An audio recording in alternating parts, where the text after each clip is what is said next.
Hello दोस्तों, मेरे channel तो आज का वीडियो होने वाला है मनाली करंट सिचुएशन अपडेट के संबंध में और साथ ही साथ दिसंबर टूर प्लान के संबंध में। तो दिसंबर का महीना बस चालू होने ही वाला है। तो हाल फिलहाल आपका मनाली आने का प्लान है, तो हर कोई मनाली विज़िट कर रहा है, खासकर बर्फ़ देखने के लिए। तो मनाली विज़िट करेंगे तो कौन कौन से स्नो पॉइंट दिसंबर में विज़िट करेंगे तो आपको डेफिनेटली वहाँ पर स्नो देखने के लिए अच्छा खासा मिल जाएगा और बहुत सारी स्नो वाली एक्टिविटी भी आप वहां पहुंचकर कर पाएंगे। साथ ही साथ बताऊंगा कि मनाली का मौसम कैसा है, कितनी ठंड पड़ रही है मनाली में, और लगातार मनाली में पिछले एक महीने से रुक रुक कर तो बर्फ़बारी चालू हुई है, स्नोफॉल तो हो ही रही है। नवंबर के अंतिम सप्ताह में भी यहाँ पर अच्छा खासा स्नोफॉल देखा गया, ऊंची ऊंची चोटियों पे, खासकर रोहतांग पास, बारालाचा पास, और कुछ स्नोफॉल हुआ है अटल टनल और कोकसर के तरफ भी अच्छी खासी हल्की फुल्की स्नोफॉल देखने के लिए मिली है। यदि आपका हाल फिलहाल मनाली विज़िट करने का प्लान है तो इस वीडियो को इन तक ज़रूर देखें, जिसमें मैं सारी जानकारी शेयर करूंगा कि आप कैसे आ सकते हैं मनाली, कैसे पहुंच सकते हैं बस से, कौन कौन टूरिस्ट प्लेस विज़िट कर सकते हैं, कहां कहां विज़िट कर सकते हैं, कौन कौन से विंटर क्लॉथ लेने के आने चाहिए आपको यदि आप फैमिली के साथ विज़िट कर रहे हैं या आप दोस्तों के साथ भी विज़िट कर रहे हैं। A to Z complete information देने वाला हूँ। और दिसंबर में आप कभी भी आएंगे तो कहाँ पर आपको अच्छा खासा बर्फ़ देखने के लिए मिल जाएगा, और साथ ही साथ स्नो वाली एक्टिविटी आप कर पाएंगे, चाहे स्केटिंग करना हो, चाहे आपको और कोई भी दूसरी एक्टिविटी करना हो मनाली पहुंचकर। यदि मनाली विज़िट करने का प्लान है और पहली बार आप मनाली आ रहे हैं तो मनाली आप कैसे पहुँच सकते हैं। तो बहुत सारे लोग अपनी कार लेके आ जाते हैं मनाली, और बहुत सारे लोग टैक्सी हायर करके आ जाते हैं, और बहुत सारे लोग मनाली बस से पहुंचना चाहते हैं। तो बस से आप दिल्ली से मनाली कैसे पहुंच सकते हैं आसानी से।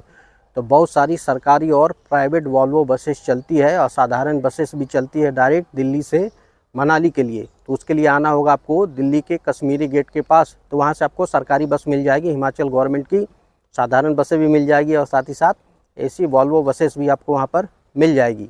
और यदि प्राइवेट वॉल्वो बसेस से आपको आना हो तो कश्मीरी गेट के पास बहुत सारे पॉइंट है जहाँ से बसें चलती है डायरेक्ट दिल्ली से मनाली के लिए, और जो एवरेज किराया रहता है लगभग वॉल्वो बसेस का 1000 रुपये रहता है। लेकिन यदि पीक सीजन होता है, दिसंबर के एंड में आएंगे तो उसका किराया बढ़ जाता है, किसी का 1500, किसी का 2000, किसी का 2500 भी चार्ज करते हैं। तो सीज़न यदि भीड़ रहती है तो चार्जेस बढ़ा देते हैं। ऐसे आमतौर पर जो एवरेज किराया देखने को मिला है वो लगभग 1000 रहता है दिल्ली से मनाली के लिए, और मनाली से दिल्ली जाएंगे तो उसका भी लगभग 1000 ही किराया होता है। और जो इसका ट्रैवल टाइम है लगभग 12 से 13 घंटे का होता है। तो आराम से यदि आप शाम को वहाँ पर 6 बजे मनाली दिल्ली में बैठ रहे हैं तो वहाँ से आप आसानी से सुबह 6 से 7 बजे मनाली आसानी से 12 घंटे में पहुँच जाएंगे। तो बहुत सारे लोग मनाली विज़िट करते हैं तो उनकी मेन क्वेरी रहती है कि होटल वहाँ पहुँचने के बाद लें, बुक करें या फिर एडवांस में बुक करें। तो मेरा एडवाइस होगा आप एडवांस में बुक करें, ऑनलाइन जाएँ, बहुत सारे प्लेटफॉर्म है, booking.com, एक mytrip.com, goibibo.com, सारी वेबसाइट पे जाएं, प्राइस देखें, होटल का रिव्यू पढ़ें, तो आपको कंफर्ट लगे, क्योंकि बहुत सारे लोकेशन है मनाली में स्टे करने के लिए जो खुले में रहना चाहते हैं अच्छा सीनिक व्यू के साथ। तो लॉग हट्स है एरिया, उधर रह सकते हैं, हिंडीमा माता मंदिर की तरफ रह सकते हैं, ओल्ड मनाली में रह सकते हैं, सिमसा बहुत अच्छा लोकेशन है रहने के लिए। और भी खुला एरिया चाहिए तो बुरवा और सनाग अच्छा एरिया है, लेकिन मनाली मॉल रोड से 5-6 किलोमीटर की दूरी पे है। तो बहुत सारे ऑप्शन आपको दिख जाएंगे। तो एडवांस में बुक करें तो ज़्यादा अच्छा रहेगा आपके लिए, क्योंकि विज़िट करके आप ज़्यादा होटल ढूंढ नहीं पाएंगे और अच्छे होटल शायद आपको ना मिले। तो बेटर होगा कि आप एडवांस में ऑनलाइन बुक करके आएँ तो आपके लिए वो ज़्यादा अच्छा होगा। और बहुत लोग चाहते हैं कि टैक्सी कैसे बुक करें, तो टैक्सी का क्या किराया हो सकता है। तो मैं बता दूँ, जो लोकल टूर करना चाहते हैं, लोकल टूर में आता है हिडिंबा माता मंदिर, old Manali, club house, Vashishtha, और यही सब एरिया आता है, और मनाली का माल रोड। तो ये सब टूर कराने के टैक्सी वाले लगभग 1000 से 1200-1300 रुपये के आसपास, ऑल्टो टैक्सी वाले, बड़ी टैक्सी की बात नहीं कर रहा हूँ, वो इतना चार्ज करते हैं। और यदि आपको जाना हो लंबे टूर पर, सोलंग वैली, अटल टनल, सिसु, कोकसर, ये सब जाना हो, या रोहतांग पास जाना हो, तो रोहतांग पास को छोड़ दिए और बाकी जगह जाना चाहते हैं तो लगभग 3000, 3500 के आसपास ये चार्ज करते हैं। और बर्फ़बारी ज़्यादा हो तो ज़्यादा चार्ज कर सकते हैं, भीड़ ज़्यादा हो तो ज़्यादा चार्ज कर सकते हैं, कोई फ़िक्स प्राइस नहीं रहता है।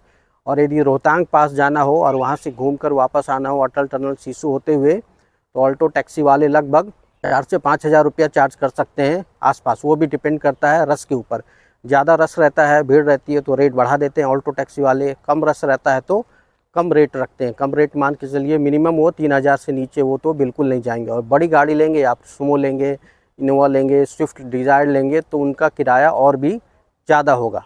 टैक्सी आपको मिलेगा कहाँ? या तो अपने होटल वालों को बोलकर बुक कर सकते हैं, या टैक्सी यूनियन ऑपरेटर का ऑफिस है मनाली मॉल रोड पे, तो जाइए वहाँ पर डायरेक्ट बात करिए और उनसे भी बुक कर सकते हैं। और बहुत सारे टैक्सी ड्राइवर जिनकी अपनी कार है वो घूमते रहते हैं, तो उनसे भी डायरेक्ट बात करके निगोशिएट करके आप जो भी टूरिस्ट प्लेसेस जाना चाहते हैं जा सकते हैं घूमने के लिए। अब बात करें टूर प्लान घूमना हो आपको तो बर्फ़ कहाँ मिलेगा? तो फिलहाल मनाली में तो बर्फ़ गिरा नहीं है।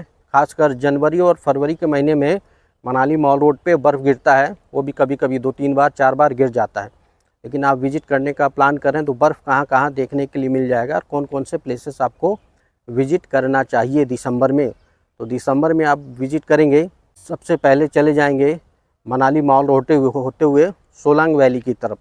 तो सोलंग वैली में आएंगे तो सोलंग वैली में आपको बर्फ़ देखने के लिए मिल सकता है। तो सोलंग वैली का रोपवे और स्की सेंटर चले जाएंगे तो वहाँ बर्फ़ रहता है कुछ दिनों तक। यदि बर्फ़ गिरा हो तो बहुत दिन पहले प्रेडिक्शन नहीं कर सकते। बहुत सारे लोग पूछते हैं 15 दिन बाद आ रहे हैं तो सोलंग वैली में बर्फ़ मिलेगा, इसकी कोई गारंटी नहीं है। यदि बर्फ़ गिरती है तो 2-4 दिन ही बर्फ़ रहती है, उसके बाद पिघल जाती है। तो मौसम का प्रेडिक्शन देखें क्या बता रहा है, कब वहाँ पे बर्फ़ गिरने की संभावना है, उसके अनुसार अपना टूर प्लान डिसाइड करें। विंटर के महीने में जब भी आप आएंगे सोलंग वैली की तरफ, वहाँ पे सेम टू सेम इस तरह का नज़ारा देखने के लिए मिलेगा। तो सोलंग वैली का रोपवे सेंटर, रोपवे एक्टिविटी कर सकते हैं, बर्फ़ गिरी हो तो स्केटिंग भी कर सकते हैं, स्कीइंग भी कर सकते हैं, पैराग्लाइडिंग एक्टिविटी वहाँ बहुत सारी होती है। उसके अलावा हॉर्स राइडिंग होती है, एटीवी बाइक राइडिंग होती है, याक आपको मिल जाएंगे, याक राइडिंग वहाँ पहुँच कर सकते हैं। तो बहुत सारी एक्टिविटी है। जिप लाइन एक्टिविटी है सोलंग वैली में करने के लिए, तो जिप लाइन वहाँ पर कर सकते हैं। छोटी जिप लाइन भी होती है, बड़ी जिप लाइन भी होती है। तो जो भी एक्टिविटी वहाँ पे करें तो प्राइस ज़रूर नेगोशिएट करें, मोल भाव ज़रूर करें, तभी आप थोड़ा सस्ते में कर पाएंगे एक्टिविटी।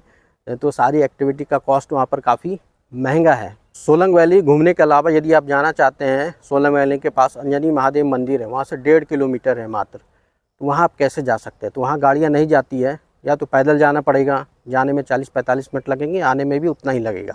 और या घोड़े चलते हैं वहाँ पे, घोड़े ले सकते हैं, 250 रुपये घोड़े लेते हैं, 500 रुपया देंगे तो ले जाएंगे और लेकर आएंगे भी। घोड़े से जा सकते हैं। एटीवी बाइक चलती है, 1000 रुपये लेते हैं, 2 लोग बैठ के ले जाएंगे और आ भी सकते हैं। तो वहाँ पर आपको बर्फ़ देखने के लिए मिल जाएगा। विंटर में वहाँ पर अच्छी खासी बर्फ़बारी होती है और वहाँ पे बर्फ़ की शिवलिंग भी बनती है। तो ऊपर झरने से पानी गिरता है तो वो जम जाती है शिवलिंग। तो ठंड में लगभग जनवरी फरवरी महीने में विज़िट करेंगे तो शिवलिंग देखने के लिए मिल जाएगा।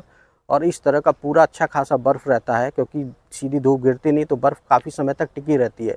तो वहाँ पर आपको 2.5 से 3 फीट या 4 फीट भी अच्छा खासा बर्फ़ मिल जाएगा। और वहाँ पर भी बहुत सारी स्नो वाली एक्टिविटी होती है, तो वहाँ पर भी आप पहुँचकर अंजनी महादेव मंदिर के पास एक्टिविटी कर पाएंगे। तो एक अच्छा ये टूरिस्ट पॉइंट है अंजनी महादेव मंदिर सोलंग वैली के पास घूमने के लिए। तो वहाँ पर कोई भी जा सकते हैं, फैमिली के साथ भी जा सकते हैं, अकेले हैं या फ्रेंड के साथ भी जा सकते हैं। सोलंग वैली से आगे घूमने के लिए जाना चाहते हैं तो जा सकते हैं आप अटल टनल की तरफ। सोलंग वैली से 12-13 किलोमीटर की दूरी है। 10,000 फीट के ऊपर ऊंचाई पे सबसे लंबा टनल है, 9 किलोमीटर कुछ उसकी लंबाई है। तो काफ़ी अच्छा लगेगा देखने में। और वहाँ पे चले जाएंगे तो अटल टनल पे अपना फ़ोटो शूट करवाइए। और चंद्रा नदी पे बनी हुई है वो, उसके दूसरी तरफ जाएंगे लाहौल वैली में तो चंद्रा नदी दिखेगी। विंटर के टाइम में बहुत अच्छा खासा बर्फ़बारी होता है, ज़्यादा ऊंचाई है तो पहले वहीं पर बर्फ़ गिरती है, उसके बाद मनाली टाउन में बर्फ़ गिरती है, क्योंकि मनाली टाउन नीचे है 6,000 फीट की ऊंचाई पे और जो अटल टनल है वो 10,000 फीट की ऊंचाई पे है। तो वहाँ अच्छा खासा समय बिता सकते हैं आप घूमते हुए। वहाँ पर भी बहुत सारी एक्टिविटी है, तो वहाँ पर भी आप कर सकते हैं, फ़ोटो शूट करवा सकते हैं। उसके अलावा सिसु है, 3 किलोमीटर अटल टनल से उसकी दूरी है केलांग वाले रास्ते में, तो उधर चले जाएं। उधर भी बहुत सारी एक्टिविटी है, पहुंच जाएंगे घूमने के लिए। वहाँ पर भी आप पहुंचकर अच्छा खासा टाइम दिखा सकते हैं। तो ये सारे जो मैं बताते जा रहा हूँ आपको, ये सारे स्नो पॉइंट है। और ये डिपेंड करता है आप जब विजिट करेंगे तो आपका कौन सा स्नो पॉइंट में स्नो मिलेगा, तो मनाली पहुँच के ही पता चलेगा। एडवांस में 15-20 दिन पहले पूछेंगे कि कहाँ कहाँ स्नो मिल सकता है 1 महीना पहले, तो ये कोई भी नहीं बता पाएगा। जिस टाइम विजिट करेंगे पता करेंगे तो पता चल जाएगा कौन कौन सा स्नो पॉइंट है। तो उसके अनुसार आप डिसाइड करें कि आपको कौन सा स्नो पॉइंट विजिट करना है और वहाँ पहुँचकर एक्टिविटी करनी है। सिसु के अलावा दूसरा टूरिस्ट पॉइंट जाना चाहते हैं तो कोकसर की तरफ चले जाएँ। कोकसर में ज़्यादा बर्फबारी देखने के लिए मिलती है। वो भी 9 किलोमीटर है अटल टनल से, तो उधर भी जा सकते हैं। उधर का व्यू काफ़ी अच्छा दिखेगा, यदि बर्फ़बारी होती है तो उसमें वहाँ उधर का व्यू काफ़ी अच्छा होता है, दोनों तरफ बर्फ़ गिरी रहती है, तो वो भी एक अच्छा पॉइंट है घूमने के लिए। और रोहतांग पास कब तक खुला रहेगा? फिलहाल तो रोहतांग पास खुला है, कब बंद हो जाए कोई भरोसा नहीं है उसका, काफ़ी लंबे समय तक खुला है। पहले तो ये नवंबर के सेकंड वीक में ही बंद हो जाता था, लेकिन इस साल वो फिर भी थोड़ा लेट खुला हुआ है। तो जब तक रोहतांग पास खुला है तब तक विजिट कर सकते हैं, वहाँ पहुँचेंगे, पता लगाएंगे रोहतांग पास खुला है तो जा सकते हैं। रोहतांग पास खुला नहीं है, बंद है, तो आप सिर्फ गुलाबा तक जा सकते हैं, चेक पोस्ट तक, और वहाँ पर घूमकर आप वापस आ सकते हैं। अब बात करें स्नो शूट की, तो बहुत सारे लोग जो बर्फ़ के लिए जाते हैं तो हर किसी को टैक्सी वाले स्नो सूट पहना देते हैं, 250 रुपया कॉस्ट होता है। तो यदि आपको स्नो में खेलना हो आराम से तो स्नो सूट लें, नहीं तो सिर्फ गम बूट लें, रबड़ वाले जूते पहन के जाएँ, मोर देन सफिशेंट है। यदि बर्फ़ में लोट कर आपको नहीं खेलना है तो आपको जो विंटर क्लॉथ लेकर आएँ वो more than sufficient, snow suit लेने की ज़रूरत नहीं है। और बताऊँ ठंड कितनी पड़ रही है, यदि आ रहे हैं आप तो ठंड अच्छी खासी पड़नी चालू हो गई है। तो यदि आए तो आप अच्छा खासा जो विंटर क्लॉथ है वो लेकर आएँ। धूप में आएंगे तो जैसे मैं धूप में हूँ तो अभी उतनी ठंड नहीं लग रही है, लेकिन जैसे ही ये शाम होने लगेगा तो ठंड काफ़ी बढ़ जाती है 3-4 बजे के बाद। तो अच्छे खासे विंटर क्लॉथ के लेकर आएँ। बच्चे आ रहे हैं तो एक्स्ट्रा केयर रखें, दस्ताने, मफलर, टोपी, ग्लव्स ये सारे लेकर आएँ, तभी आप अच्छी तरह घूम पाएंगे चारों तरफ। तो विंटर क्लॉथ का ध्यान आप ज़रूर रखें। बहुत सारे लोग बाइक से घूमना चाहते हैं, अटल टनल जाना चाहते हैं, सिसु, कोकसर, तो पूछते हैं स्कूटी या बाइक से जा सकते हैं कि नहीं जा सकते हैं। हाँ बिल्कुल आप जा सकते हैं, अटल टनल, सिसु, कोकसर, सोलांग वैली, गुलाबा तक आप बाइक से जा सकते हैं, घूम कर आ सकते हैं। सिर्फ रोहतांग पास में अलाउड नहीं है बाइक, सिर्फ 4 व्हीलर अलाउड है, तो वहाँ जाना होगा तो सिर्फ आप टैक्सी या कार से या फिर जीप से ही जा पाएंगे रोहतांग पास घूमने के लिए। तो मनाली यदि दिसंबर के महीने में विजिट कर रहे हैं तो डेफिनेटली आपको कहीं ना कहीं बर्फ़ देखने के लिए डेफिनेटली मिल जाएगा। और जनवरी और फरवरी में आ रहे हैं तो डेफिनेटली आपको शायद मनाली टाउन या मनाली मॉल रोड में ही अच्छा खासा बर्फ़ देखने के लिए आपको मिल जाएगा। जनवरी में आएंगे तो कुछ इस तरह का बर्फ़ देखने के लिए मिल जाएगा आपको। मनाली टाउन में अच्छी खासी बर्फ़बारी होती है, लेकिन यदि आप मनाली शहर में हैं तभी इसका लुत्फ़ उठा पाएंगे, एंजॉय कर पाएंगे। कहीं दूर है और आकर देखना चाहते हैं तो फिर इस तरह का शायद आपको बर्फ़ देखने के लिए नहीं मिलेगा प्रॉपर मनाली शहर में।